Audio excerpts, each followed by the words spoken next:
Hi, this is Chris from the Stephanie Miller Show. Please enjoy this exclusive clip from Political Voices Network.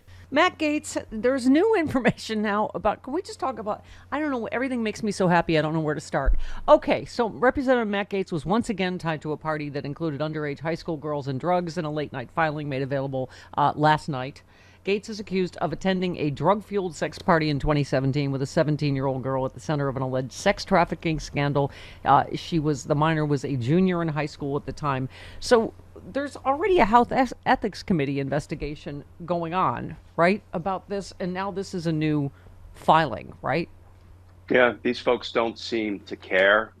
It just continues to demonstrate the implosion of the Republican Party, right? They're circling the drain, and I actually hope that what rises up from the ashes is perhaps led by the Kinzingers and the Cheneys, Liz Cheney's of the world. I can disagree with their politics, but these are people who are fighting shoulder to shoulder with us for our democracy. So let's get back to a point in time when both political parties care about the viability, the health of our democracy, and then we can just fight over policy. Hopefully we can do it civilly and cordially. And I do see this as, the end of the Republican Party, what they're doing to themselves right now.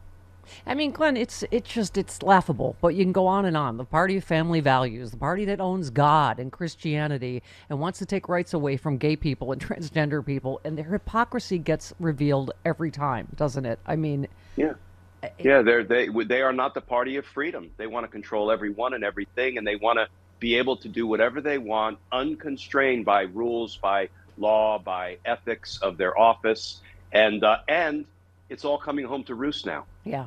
Glenn, I don't even know where to start this morning. So we are having Lev Parnas on in just a bit. If you've forgotten the extraordinary story of Russia's extraordinary interference, since we just paid Secretary Clinton in the 2016 campaign, which of course he was a big part of. But so am I wrong in what Trump just did yesterday? We have so normalized this treason that he basically was asking Israel to interfere. This was the new version of Russia, Are You Listening? About Hillary's emails.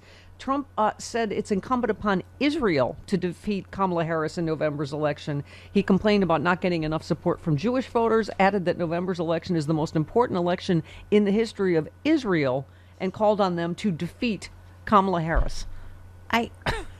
Your thoughts? Yeah.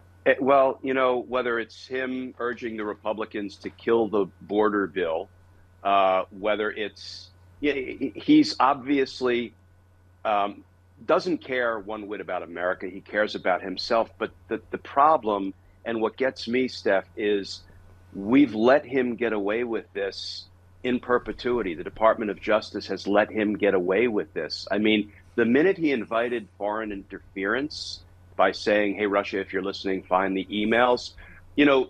Those are crimes. And when you turn a blind eye to the crimes committed by politicians who aspire to hold the highest office in the land, then you've become part of the problem. Yeah. And we are where we are because the institutions of government have failed, have declined to hold him accountable for his many crimes, his 10 obstruction of justice crimes that were meticulously documented in Volume 2 of the Trump-Russia report. Those were prosecutable. A novice prosecutor could win that in his or her sleep. But we have steadfastly refused to hold him accountable for his crimes. That's why we are where we are. That's why he's emboldened the way he is. Yeah, thank you. Well, you talked about, on Twitter, I don't know if this is Threads, but just, the latest, you said, there he goes again. Defendant Trump endangers entire populations with his false statements, with his reckless, violence-inducing rhetoric. His election lies were intended to, and in fact did fuel the January 6th Capitol attack. He's at it again. When is enough? DOJ, are you up? And you made a good point. While on pretrial release and pending sentencing, defendant Trump endangers Haitian community with his lies. Why do the institutions of government sacrifice everyone's safety to Trump's reckless, violence-inducing lies? And meanwhile, the media goes along just, both sides do it, and the left really needs to turn down their rhetoric. And it's crazy making, isn't it? And I don't understand it as a former career prosecutor. And just yesterday, the Wall Street Journal, no bastion of liberalism there, completely debunked this, the pets and they're eating the cats and dogs. And they reported that they informed Of course. J.D. Vance's campaign before Vance and Trump began spewing these dangerous, hateful lies. And Donald Trump is endangering not only everybody in Springfield, Ohio, but all Haitian Americans, whether they're, here, regardless of what their status is.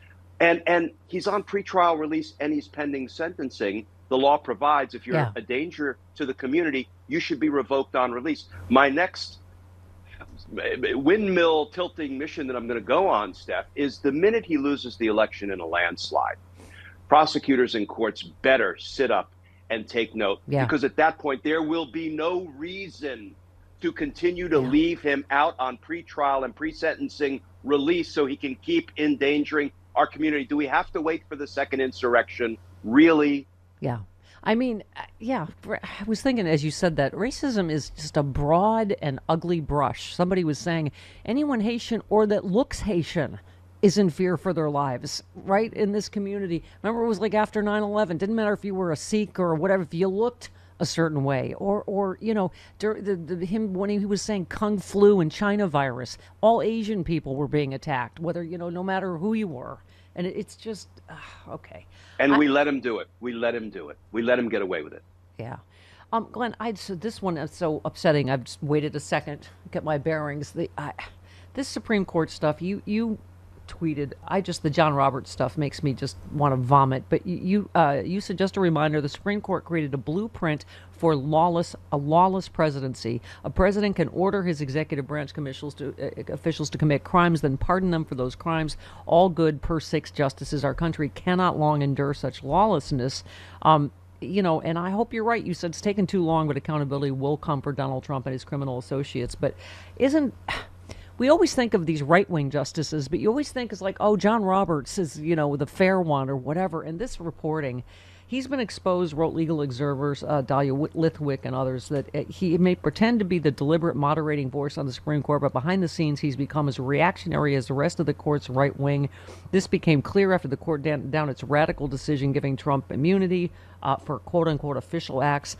While the liberals were trying to moderate the opinion and far-right justices Thomas and Gorsuch privately wanted to punt it till after the election, it was Roberts who decided that Trump and Trumpism would prevail in all 3 insurrection cases, and he did not in this instance follow in the wake of the court's conservative maximalists. He was the aggressive conservative maximalist, and he created majority opinions in his own image. It paints a picture of Roberts as arrogant, uncompromising, and fanatically convinced the country would applaud his judgment in favor of Trump. That is just stunning, isn't it? Yeah, and these 6 radical right-wing justices, including Chief Justice Roberts, are in the pocket of Republican billionaires, maybe not financially necessarily, although some of them are in their pocket financially, the Thomases and the Alitos, but ideologically, religiously, they're in the pocket of the radical right-wing Republican billionaires. And again, I don't think our country can long endure this if we're going to have a Supreme Court that ignores the Constitution and will always rule in favor of not just Donald Trump, but any Republican president who shares the priorities and the ideology of these 6 radical right-wing justices. We have a fix for this, Steph. We have impeachment investigations in Congress, and we have the Department of Justice launching criminal probes. Why our institutions of government decline to do what obviously needs to be done is the part that just drives me to distraction every day. There's no denying it. The vibes are really good right now. But vibes alone won't save our democracy. We need votes. At the Grassroots Democrats HQ, we know what it takes to win elections. Knocking doors, making calls, sending texts, and writing postcards. If we're going to elect Kamala Harris and Tim Walz and give them the Democratic Congress to pass their agenda, then we need to roll up our sleeves and talk to a record number of voters between now and November 5th. But let's be clear, we can't do it without you. So, are you ready to work? This is a fight for freedom and our future, and everything is at stake. Don't wake up on November 6th wishing you had done more. Join us. Go to grassrootsdems.org today to sign up to volunteer, and let's go win this thing.